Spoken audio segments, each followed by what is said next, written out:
Well, thank you so much, John, and thank you everyone for coming here today. I would just reiterate my appreciation to Gavin and to Brandt Industries for their faith in the economy here in Regina and Saskatchewan, and most recently your reinvestment in the Canadian economy across this great nation, of which I'm going to talk a little bit about here today. So thank you so very much to Gavin and your family.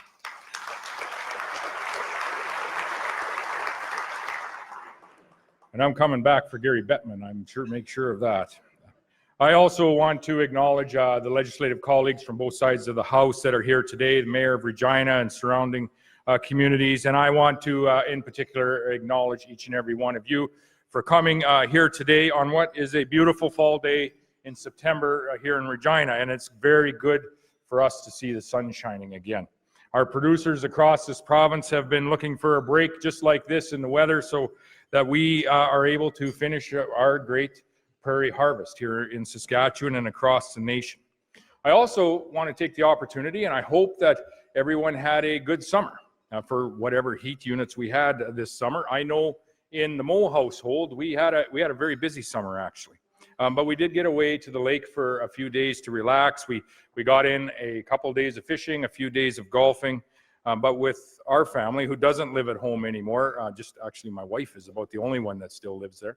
And I'm going to change that bio to Scott Moe. He grew up in Shelburne and still lives there. It's much shorter. But you only relax so long as your children are entering their adult life. This past year, this past month actually, my son purchased his first home right here in Saskatchewan, and he was very quick to reach out and recruit his mother and father to help him with the renovations over the Labor Day weekend. So what he had asked his dad to do was to mud and patch and paint the walls, and I actually think I did some pretty reasonable work in a pretty compressed time frame. But the quality of the work that I performed most certainly was not reflected in the wage that I received. There was absolutely no wage, and in addition to not being paid, I had to take orders from my son for 4 days straight, which means now in our household, I take orders from everybody, including our dog. So in government, I can assure you, our government had a very busy summer as well. Early in July, we hosted all of Canada's premiers in the community of Saskatoon for the annual meeting of the Council of Federation, or the COF meetings. A few weeks later, we welcomed about 600 delegates back to the province as we hosted the annual summit of the Pacific Northwestern Economic Region, or the Penware Summit, a group that includes legislators from 3 provinces, from 5 states, and from 2 of the territories in the nation. So this summer, we had a great opportunity to showcase Saskatchewan, not only to the leaders within our nation, but to leaders from abroad. Just over 2 weeks ago, we had the opportunity to have the grand opening of the Jim Pattison Children's Hospital in Saskatoon. This was a monumental occasion for the entire province. It's a beautiful hospital. It's a state-of-the-art healthcare facility, and it is really going to make a difference in the lives of children and in the lives of Saskatchewan families. And today I want to take this opportunity to thank everyone in this room who helped get our children's hospital built in this province. And I'm fairly certain there are more than a few of you that are here today, because it literally took thousands of people, hundreds of companies that contributed to an unprecedented fundraising campaign. And we are so grateful for your support and for the support of the corporate community in this province. And we are thankful for everyone's support in our children's hospital here in the province of Saskatchewan.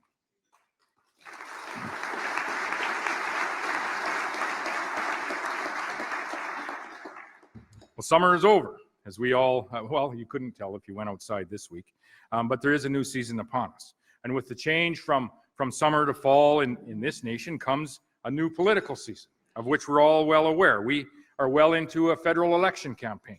We see signs for candidates that are popping up on lawns and streets, not just in this community or communities in this province, but right across this nation. Federal leaders are showing up for televised debates, or at least most of the federal leaders are showing up for televised debates. But I would submit that every federal election campaign is important, as Canadians collectively have the opportunity to come together and determine the direction of this great nation for the next 4 years.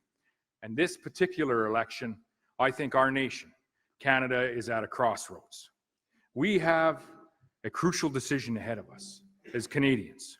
The leader of the successful party that will form government on our behalf has some crucial decisions ahead of them. We need to decide what road we are going to travel. The road we're on now, where one region is pitted against another, where provincial dialogue often descends into bickering over the interests of one region versus another. Or do we want to chart a new course toward a more cooperative and a more constructive Canada, where the diversity and strength of each of our regions are not only acknowledged, but they are leveraged and celebrated, where Canadians are encouraged to be proud of the nation that we have collectively built, and where Canadians are proud not just of the diversity of our people, but proud of the diversity of our economy, and where Canadians are supportive of the economic opportunities that exist from coast to coast to coast. Canada is a federation that stretches across 10 provinces, 3 territories, 6 time zones. Just this past summer, I was in a room with the respective leaders of these 13 provinces and territories, and although we don't agree on everything, we usually are able to find some common ground. Usually there is a Canadian consensus that will work, and I would say it usually works well. But lately, admittedly, there has been some increased acrimony. There's frustration, and I would say that frustration is not just here in the West, but in many regions of our nation. It's a sign that something is seriously amiss in our federation. In the last few years, we have seen barriers to growth erected in industries that support millions of Canadian families, including tens of thousands of families right here in this province. These are industries I submit that Canadians should be proud of.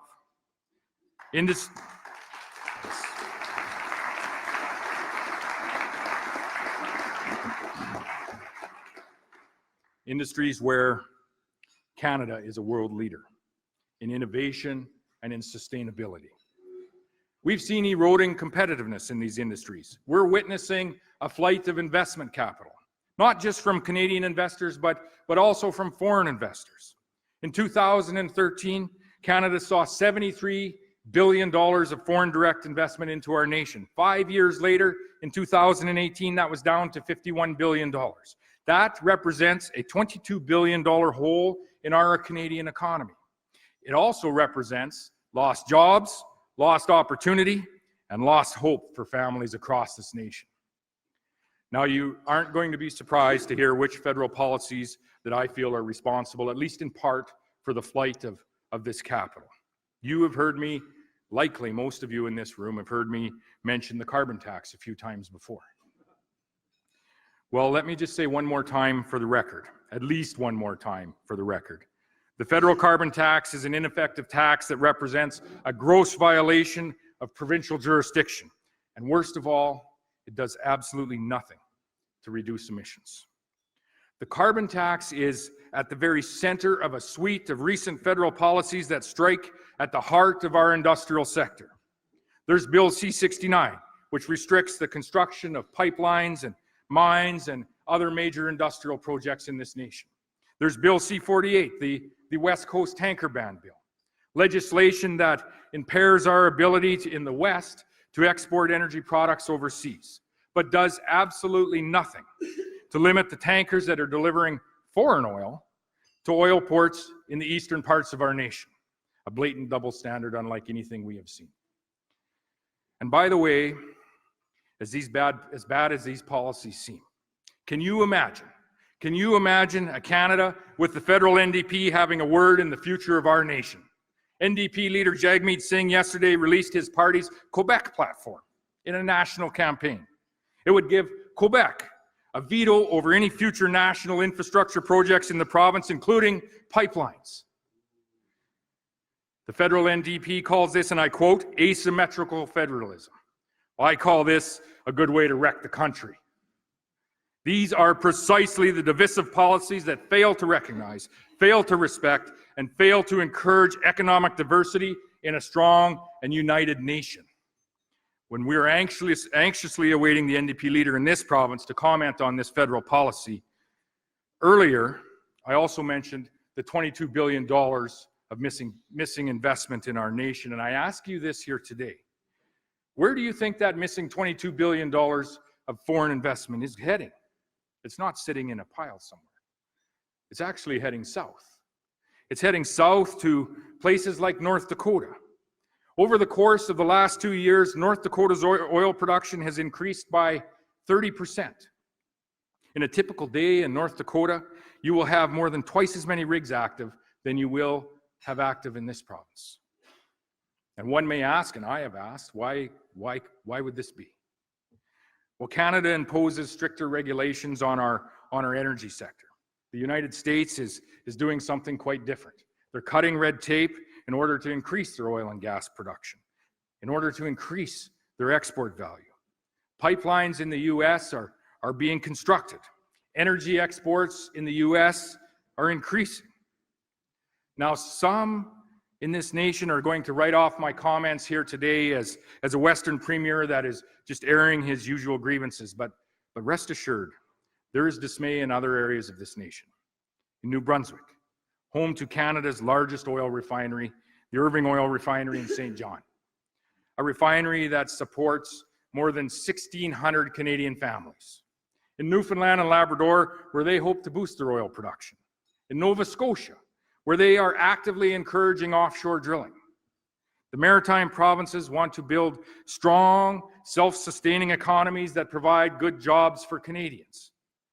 For too many years, they have seen their young people leave for opportunity elsewhere, just like we have in this province in years gone by. The same federal policies that are affecting industries in Western Canada are impacting the Maritimes. And I can't help but think the resulting uncertainty is rippling across our Canadian economy, affecting many of our other major industries. In Ontario's auto industry, there have been significant layoffs. 2,600 recently in Oshawa alone. There have been layoffs in Quebec's aerospace industry and in British Columbia's forestry industry. Now, I know and I understand that each of these industries faces a unique set of circumstances. But the distinct challenge that we face are compounded by the atmosphere of uncertainty that is being created by federal policies. So here are some questions that I have asked myself over the days gone by.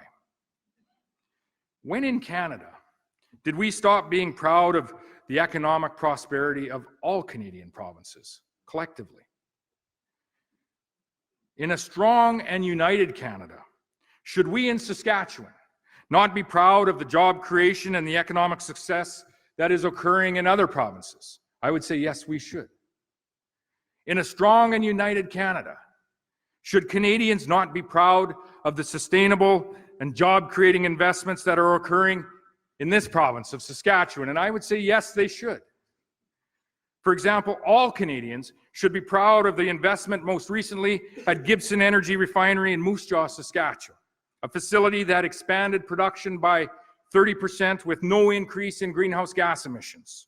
Gibson Energy actually decreased the emissions per barrel, every barrel, not the incremental barrels, out of that plant by up to 25%. Or right here in Regina, where Evraz Steel uses an arc furnace to build pipe, a furnace that is 5 times more efficient in terms of the greenhouse gas emissions than blast furnaces that are used in other areas of the world. And all Canadians can be proud of the air drills that are manufactured right here in Saskatchewan. You see, agriculture in this province is essentially carbon neutral because we use no-till equipment, pioneered in Saskatchewan and now is exported all around the world. Yes, all Canadians should be proud of these innovative investments. So when did we as Canadians stop being proud of the innovation taking place in these Saskatchewan industries? For that matter, when in Canada did we quit being proud of the Canadian industries leading, in many cases, on environmental sustainability and most certainly on job creation in our communities. Industries like our national mining industry contributed $97 billion to Canada's GDP in 2017. An industry that directly employs more than 400,000 Canadians and is the largest private sector employer of Indigenous people in Canada. An environmentally responsible industry. Mining companies in Canada were the very first in the world to develop an externally verified performance system for sustainable mining practices. This is an industry that we as Canadians should be so very proud of. Further, when did we quit being proud of Ontario's auto industry? An industry that employs 500,000 people, yes, primarily in Ontario and Quebec. An industry that contributes more than $20 billion to the Canadian GDP. And in Canada, auto manufacturing is highly efficient, emitting less than half of the greenhouse gas emissions per vehicle built than comparable European auto manufacturers. A sustainable industry, an industry that employs 500,000 Canadians, supporting communities not just in Ontario and Quebec, but by extension supporting communities across Canada. The Canadian auto industry is good for all Canadians, and we should collectively be proud of it.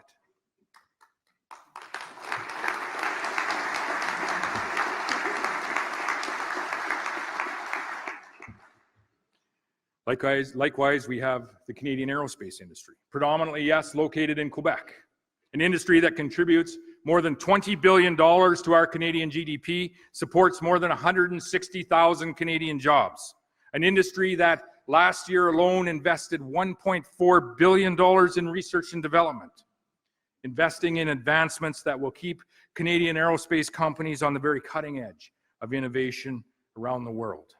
Again, this is an industry that Canadians should be proud of.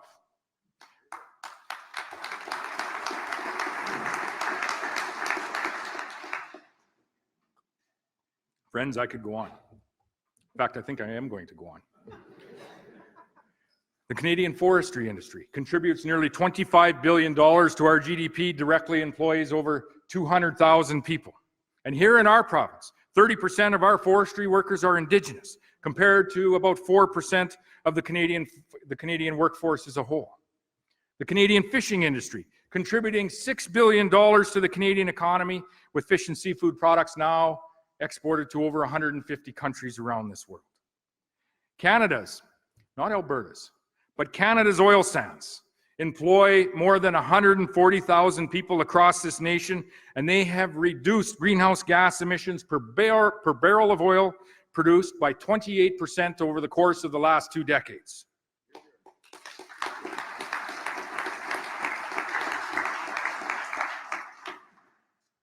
Just a couple of weeks ago, we saw further investment by a small company called Suncor. They invested a further $1.4 billion to install a cogeneration unit at its largest oil sands project. This further reduces their greenhouse gas emissions at that project another 25%. Ladies and gentlemen, these and so many others, these are the industries that all Canadians should be proud of, including each and every one of us in this province. We should be proud of our Canadian auto industry. We should be proud of our Canadian aerospace industry. And we should be so proud of our Canadian forestry industry. And we should be proud collectively of our fellow hardworking Canadians that are providing clean, sustainable energy, not just to us in this province or this nation, but to the rest of the world.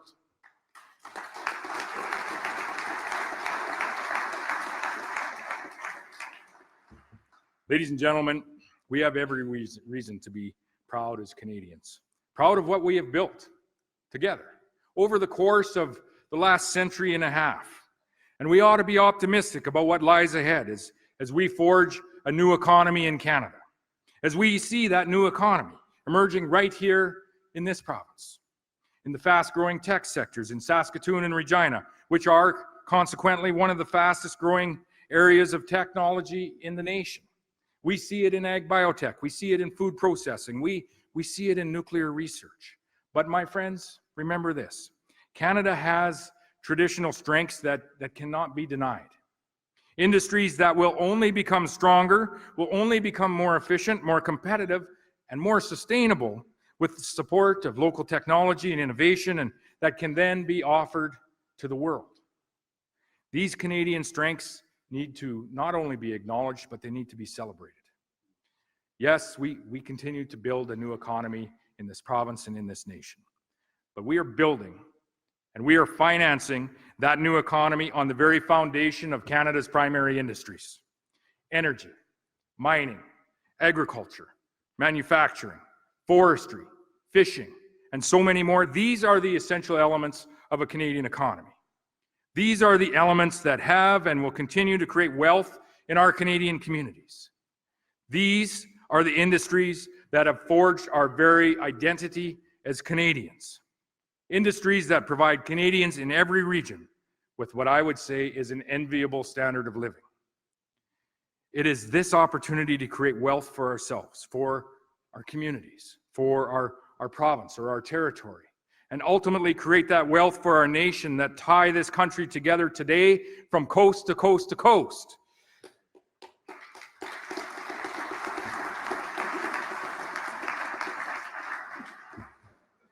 And by the way, the people that are working in these industries, they care deeply about the environment. They care deeply about the world that they are going to leave to their children. Rex Murphy puts it this way, and I quote, "People who use this earth or use this sea have a more educated concern for it than 5 or 6 people wandering around Vancouver with backpacks and strange signs." End quote.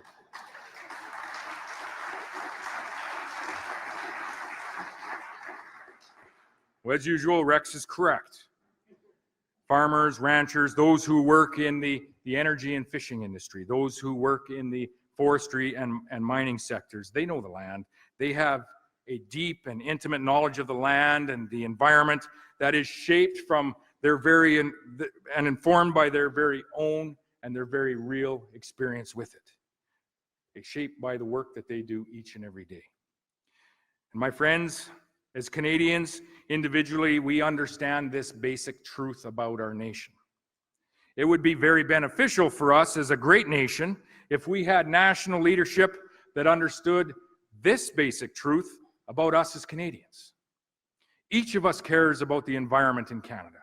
No one, I repeat, no one, has the moral high ground when it comes to the environment. We all want to have a cleaner world for the next generation and for generations that come after that. Canadians are looking for leadership that is driven by common sense and a spirit of cooperation. Governments that can acknowledge that we are partners in confederation and show a willingness to work with and support those partners. And most of all, ladies and gentlemen, Canadians are looking for governments with courage and integrity. Governments willing to face down special interests at times, to put aside short-term partisan gain and build stronger communities, build stronger provinces, and ultimately build a stronger nation for the long term. We've had national governments like this in the past. Most recently, we had the Harper government. The Harper government led Canada through what was an economic crisis. They balanced the budget in what were very challenging times. They respected provincial jurisdiction, and they stood up for Canadian values around the world. We had the Martin and Chrétien governments, Liberal governments who brought order to Canada's finances, who brought us the Team Canada concept of working with provinces and the business community to advance Canada's trade interests worldwide. We had Liberal governments that actually promoted growth in our energy, our mining, and our industrial sectors. And they worked actively to expand the oil sands through the work of ministers like Anne McClellan. Can you imagine a day today when a federal Alberta Liberal would work closely with a provincial Alberta Conservative to advance a project that has created thousands of jobs across this country and generated billions of dollars to support the quality of life for all Canadians? Can you imagine that day today? We had the Mulroney government. Prime Minister Brian Mulroney freed our energy sector from the shackles of the National Energy Program, a move that benefited all Canadians, not just those of us that live here in the West. And Prime Minister Mulroney pushed forward with a free trade agreement with the United States that caused much controversy at the time, and many of us will remember that. Opponents of the day were certain that Canada would just never be the same again. But Canada is still a free an independent country. And Canada, I would say, is much stronger today because of free trade. That is strong national leadership. We've seen it before in this nation. Ladies and gentlemen, we have built a remarkable nation, a great nation, a nation that has made an outsized contribution to human betterment. And within Canada, I would put forward that Saskatchewan continues to make our own outsized contribution. Energy, food security, climate change. If these are the main challenges that are facing the world, then Saskatchewan has the solutions. In agriculture, we're feeding the world while helping address climate change through the development of zero-till technologies and the incorporation and use of pulse crops. In energy, where companies like Gibson Energy and Crescent Point are coming up with new ways to take carbon out of each and every barrel of oil that is produced. In mining, where we produce uranium that avoids millions of tons of greenhouse gas emissions each and every year. And where we produce in this province the cleanest potash available on Earth.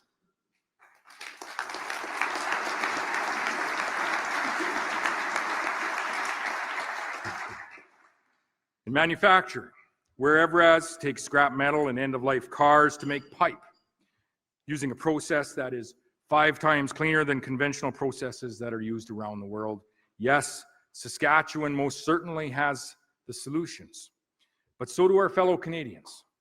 LNG exports from British Columbia will allow Asian countries to use less coal in their power production, thereby cutting global emissions, which is the goal. In Alberta, carbon intensity in the oil sands continues to drop and drop steadily. In Manitoba, Quebec, Newfoundland, and Labrador, hydro production continues to expand. Clean power that will be used by Canadians as well as exported south to the US. In Ontario, they're building cleaner cars. They're producing cleaner steel. And by working with New Brunswick and Saskatchewan, we will continue to develop small modular nuclear reactors that will continue to create and generate clean energy. Across the country, our forestry industry is a leader in sustainable harvest practices. And in Saskatchewan, our forestry companies are providing an example to our nation and to the world on how to move forward on economic reconciliation with our Indigenous communities. Our Canadian fisheries are managed in accordance with the highest environmental standards in the world. Ladies and gentlemen, what we do in Saskatchewan, what we do across Canada, how we support our families, how we support our quality of life, how we make a living in this world, this should elicit pride. We should be so very proud. And I've used that word proud a lot today because I believe that Canadian pride today is diminished. Now, don't get me wrong. I'm not claiming that Canada needs to be perfect. We have our challenges. Like every nation on earth, Canada bears its flaws, but I would say that there needs to be some semblance of balance. Along with recognizing our flaws and working to address those flaws, we need to acknowledge what we have accomplished to the present. And we are justified. In fact, I would say that we are obligated to highlight this very important fact, that the arc of progress in Canada bends upwards, and it always has. We have made tremendous progress as Canadians, and there's no reason to believe that things won't continue to get better if we make the right choice, if we take the right path. What kind of Canada do we want as we look ahead? Is Canada going to be a loose association of competing parochial interests where every province is simply out for themselves? Or is Canada going to be a strong and prosperous nation where we work together to build a strong and united Canadian economy, and where we understand that when one part of this country succeeds, we all succeed? As Premier, I have always said that I will stand up for Saskatchewan. But I want to stand up for Saskatchewan in a strong and united Canada.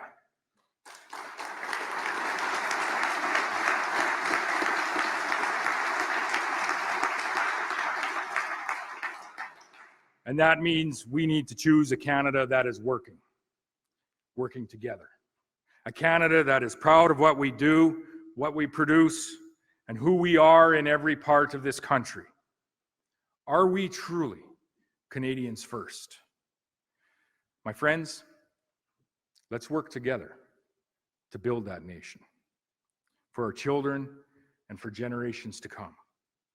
Let's give them a Canada that we can all be proud of. Better yet, let's give them a Canada that they can be proud of. Let's choose Canada first. Thank you very much.